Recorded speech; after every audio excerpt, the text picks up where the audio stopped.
Shakespeare বলেছেন, নিজের ভুলের জন্য হাসুন, আয়ু বাড়বে। আমি মারা যাওয়ার পরে আমার বাণী সবার কাছে এভাবেই ছড়িয়ে। কিন্তু সেজন্য তো তোমাকে মারা যেতে হবে। কি বলবে?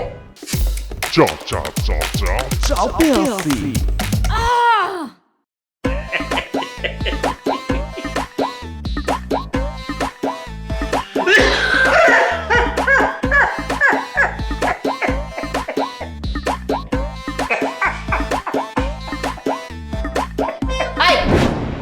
কি হয়েছে তোমার?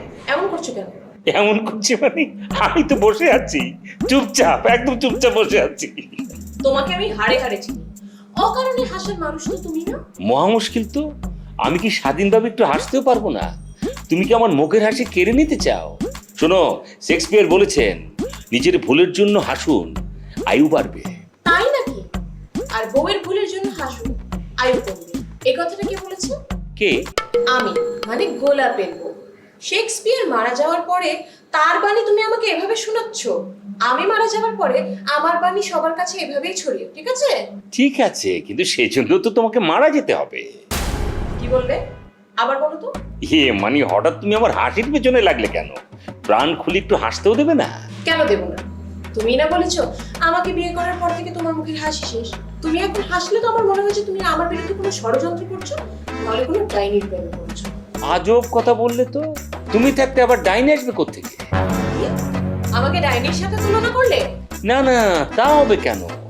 বলতে চাচ্ছি, তুমি থাকতে অন্য কোনো নারীর প্রেমে তো আমি পড়তেই পারি না।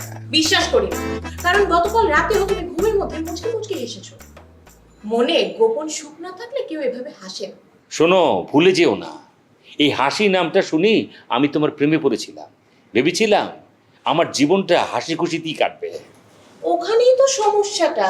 আমি মানে হাসির সাথে তুমি তো খুশি থাকতে পারো না, কিন্তু আমার ছোট বোন মানে খুশির সাথে থাকতে ঠিকই তুমি খুশি থাকতে। তোমার মুখে হাসি একদম 24 ঘন্টা লেগেই থাকতো। বারে, ও তো আমার একমাত্র শেলিকা। ওর সাথে যদি একটু হাসি খুশিতে কথা না বলি, বিষয়টা কেমন দেখায় না? মানে মাঝে মাঝে যে ওকে আমি একটু শাসনও করি, সেটা দেখো না। দেখিনি, তবে একবার দরজার বাইরে থেকে শুনেছি। যাক, তাহলে তো ভালো। তো কি শুনেছিলে? তুমি খুশিকে বলছিলে, খুশি তুমি এই ড্রেস পরে বাইরে যাবে, তোমার ওড়না কোথায়? বোঝো তাহলে, তুমি কিন্তু আমাকে শুধু শুধু সন্দেহ করো। তা ঠিক আছে, কিন্তু খবরদার কোনো ইঙ্গিতপূর্ণ কথা ওর সাথে বলবে না। আরো একটা বিষয়, আমি যদি ওর সামনে তোমাকে অকারণে হাসতে দেখি, তাহলে আমি কিন্তু তোমাকে হাসিতে ঝোলাবো। আলাদা করে কি আর ফাঁসিতে ঝুলাবে? মাঝে মাঝে আমার দিক তাকিয়ে যেভাবে ভয়ঙ্কর হাসি দাও, তখন নিজেরই মরে যেতে ইচ্ছে করে। তাই না? কই, একটু আগেই তো বললে যে এই হাসি দেখেই তুমি আমার প্রেমে পড়েছিলে, আর এখন বিয়ের পর সেই হাসি তোমার কাছে ভয়ঙ্কর লাগে, তাই না? তাছাড়া আমি খেয়াল করেছি তুমি ইদানিং কারণে অকারণে হাসো। আবার কই হাসলাম? গতকাল শপিং এ গিয়েও তো দেখলাম এক অপরিচিত মহিলার দিকে তাকিয়ে তুমি মুচকি মুচকি হাসছিলে। ও, হয়েছিল কি, ওই মহিলার স্বামী তোমার দিকে কেমন করে যেন তাকিয়ে হু হু করে হাসছিল, তাই আমিও ওই লোকটার স্ত্রীর দিকে তাকিয়ে ওরকম করে হাসছিলাম, প্রতিশোধ নিলাম আর কি। আচ্ছা, তুমি কি আমাকে বোকা মনে করো?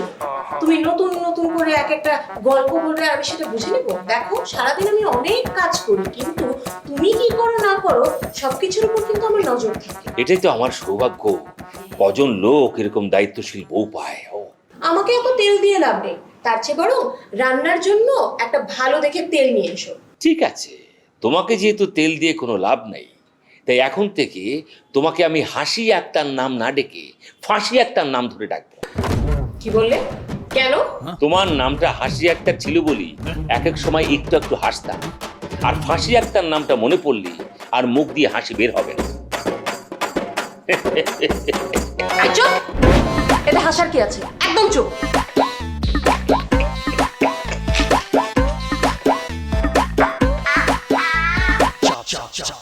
Choppersi.